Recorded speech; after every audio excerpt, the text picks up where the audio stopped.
После нашего сюжета про цены на лекарства к нам поступило много сообщений о том, что в аптеках наблюдается острая нехватка препаратов, причем по всей стране. Наши граждане, которые лечатся амбулаторно, как известно, приобретают лекарства за свой счет. Люди прислали нам небольшой список с перечнем дефицитных лекарственных препаратов, таких как Ксарелта, Эликвис, Курантил, Арбидол, Вирашпирон, азитромицин, Таваник, Фраксипарин, Вильпрофен. С этим списком мы и направились в фармацевтические учреждения столицы. Первый объект, который мы посетили, аптека «Лекарь». Ксарелта в данный момент у нас в двух дозировках 2,5 мг и 15 мг.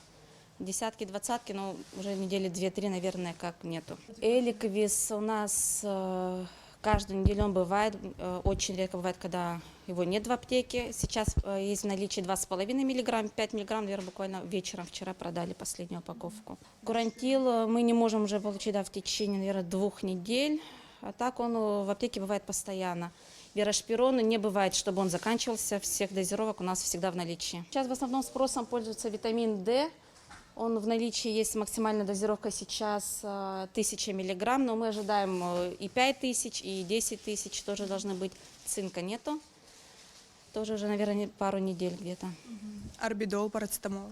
Парацетамол появился, правда, он в упаковке, где 20 таблеток, он 50 рублей стоит упаковка, 25 рублей пластинка. Что чаще всего наши граждане сейчас в последнее время покупают? Ингаверин, Арбидол, Амиксин, Ацетамивир. Так что это самые ходовые препараты сейчас. А маски, перчатки есть в наличии? Маски, перчатки есть, да, перчатки по 25 рублей, маски по 7 рублей. Далее мы направились в аптеку Лекфарм. Там оказался в наличии Курантил для разжижения крови, который сейчас в дефиците, но в небольшом количестве. Заведующая аптекой Дженни Аганесян пояснила, что нехватка препаратов, конечно же, существует, однако они предлагают их аналоги. Например, Таваник можно заменить левофлоксицином. Мы стараемся, чтобы все препараты были у нас в наличии. Конечно, это зависит на данный момент не от нас, а от складов Российской Федерации. Что-то и у них уже в дефиците.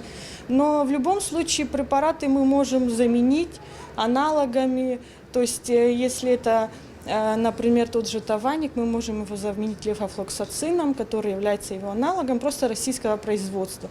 То есть в любом случае, если человек к нам приходит с назначением, а назначения сейчас очень большие для коронавируса, в любом случае заменить препараты, те, которые в дефиците, мы можем. То есть и кроворазжижающий препарат у нас есть, и витамин С, и препараты цинка, и противовирусные, и препараты антибиотики. То, что сейчас применяется для лечения коронавирусной инфекции. Немножко сейчас проблема с термометрами, он у нас был. Правда, по повышенной цене, это тоже зависело с тем, что в России очень поднялись цены на термометры. Они у нас были даже дешевле, чем в Сочи. Люди, которые там искали его, это отмечали, что у нас они есть дешевле, чем в Сочи, но, конечно, дороже, чем они были раньше, до пандемии. То есть с марта месяца практически термометров не было. Вот мы получили их. Люди, конечно, возмущались, что они дорогие, но это адекватная цена. То есть наценка на препараты идет ровно счетом точно такая же, как и до пандемии.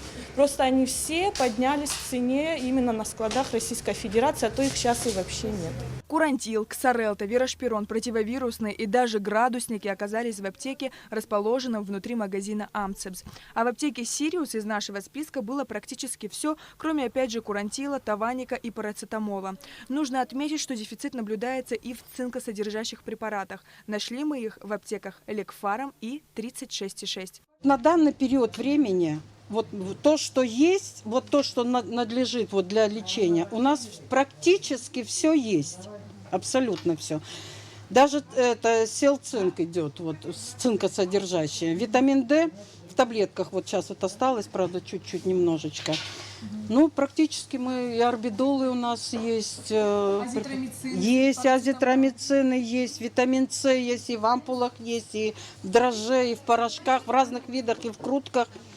Ну, стараемся, работаем. Заглянули мы и в аптеку «Мир лекарств». Здесь в наличии оказался Эликвис, который тоже считается дефицитным. По словам фармацевта аптеки Кнари Калайджан, все необходимое у них есть. Чаще всего покупают ингаверин, амиксин, левофлоксацин, азитромицин, антисептики еще для рук, что орбидолы. А вот от чего нет? Вот витамины? Витамин D3 есть у нас. Цинк закончился. еще что, Кликс, парацетамол нету, закончился. Таким образом, говорить о том, что во всех столичных аптеках наблюдается большой дефицит лекарств, наверное, будет неправильно. Если препарата нет в одной аптеке, то он обязательно найдется в другой или вам предложат аналог. Причина отсутствия лекарств в наших аптеках – большой спрос на них и дефицит препаратов в России, прямого поставщика в Абхазию. Сария Гварацхеля, Михаил Братухин, Абхазское телевидение.